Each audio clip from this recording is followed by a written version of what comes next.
주일 설교에서 함께 나눈 것처럼 에스겔 34장은 유다와 예루살렘이 완전히 멸망한 후에 하나님의 백성들에게 주어진 첫 번째 예언입니다.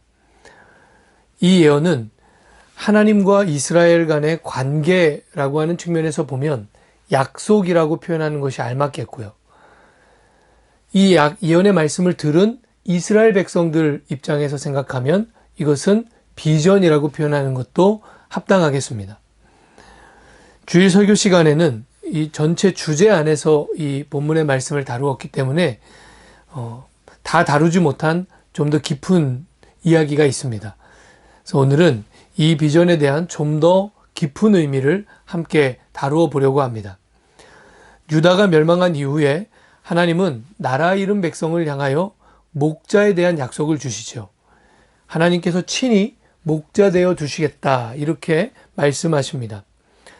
이것은 하나님의 직접적인 통치에 대한 약속이라고 그렇게 우리가 함께 말씀을 나눴습니다.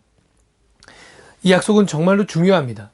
왜냐하면 하나님의 통치, 이것이 바로 성경의 가장 궁극적인 비전이기 때문입니다. 그런데 엄밀한 의미에서 보면 에스겔 34장은 서로 어울리지 않는, 서로 모순되는 두 약속이 함께 본문 안에 들어가 있습니다. 15절을 보시면 내가 친히 내 양의 목자가 되어 그것들을 누워있게 할지라. 하나님께서 친히 직접 목자가 되어 주시겠다. 하나님이 직접 그 백성을 통치하시겠다. 이렇게 약속하시죠. 그런데 23절에 보면 내가 한 목자를 그 위에 세워 먹이게 하리니 그는 내 종 다윗이라. 이번에는 하나님이 아닌 한 목자를 이스라엘의 위에 세우시겠다고 그렇게 약속하십니다. 그렇다면 하나님은 직접 통치를 약속하고 계신 것일까요? 아니면 한 목자, 다른 한 왕을 통한 간접 통치를 약속하고 계신 것일까요? 15절을 보면 하나님이 직접 통치를 약속하고 계신 것 같지만 23절을 보면 다윗의 혈통을 잇는 새 왕을 통해서 다시 유다 왕국을 재건하시겠다고 하는 간접 통치를 약속하는 것으로 그렇게 보입니다. 그래서 예수님이 오시기 전 유대인들은 23절에 메시아에 대한 약속에 완전히 치우쳐 있었습니다.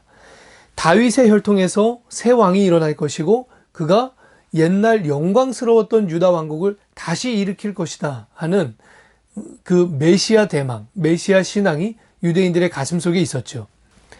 그런데 하나님은 15절과 23절에 이 두 약속을 모두 다 성취하셨죠.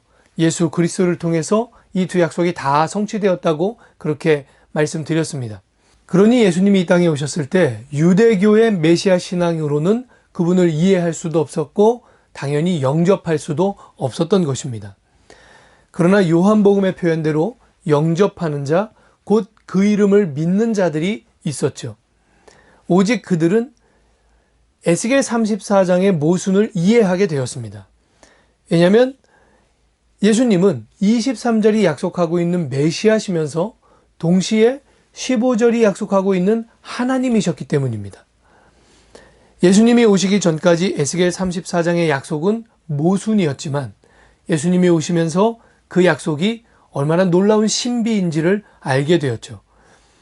하나님은 누구도 생각하지 못한 놀라운 방법으로 이 두 모순된 약속을 성취하신 것입니다. 그 신비를 깨달은 사람들이 바로 그리스도인들입니다. 그래서 우리는 선한 목자이신 예수님의 통치를 사모하며 그분을 향하여 왕이라고 고백합니다. 여러분, 모든 사람의 마음에는 왕좌가 있습니다. 인생에서 가장 중요한 일, 그것은 그 마음의 왕좌에 어떤 분을 왕으로 모시는가 하는 것입니다. 많은 사람들은 당연히 그 자리에 자기가 앉는 것이라고 그렇게 믿고 있습니다.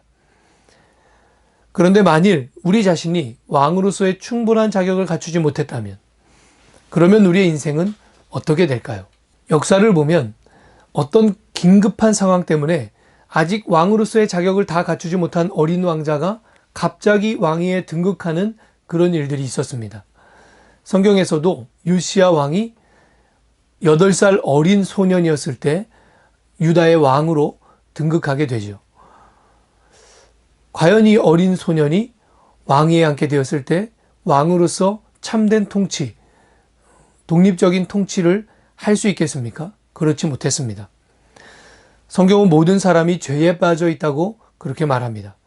죄에 물든 채로 왕의 자리에 앉아 인생을 통치하다 보니 그 통치 행위가 올바르지 못하고 의를 이루지 못하는 것입니다. 그러므로 우리는 예수 그리스도의 왕권을 인정해야 합니다. 우리 마음의 왕자에 예수 그리스도가 왕으로 앉으셔야 합니다. 그것이 하나님의 인도를 받는 목자 되신 하나님을 참으로 우리의 목자 되게 하시는 유일한 방법입니다. 여러분의 왕은 누구십니까? 여러분의 마음에 세워진 나라는 하나님의 나라입니까? 아니면 나의 나라입니까? 예수 그리스도를 왕으로 모시고 하나님의 나라를 그 심령에 세우는 참으로 복된 인생 되시기를 주님의 이름으로 축원합니다.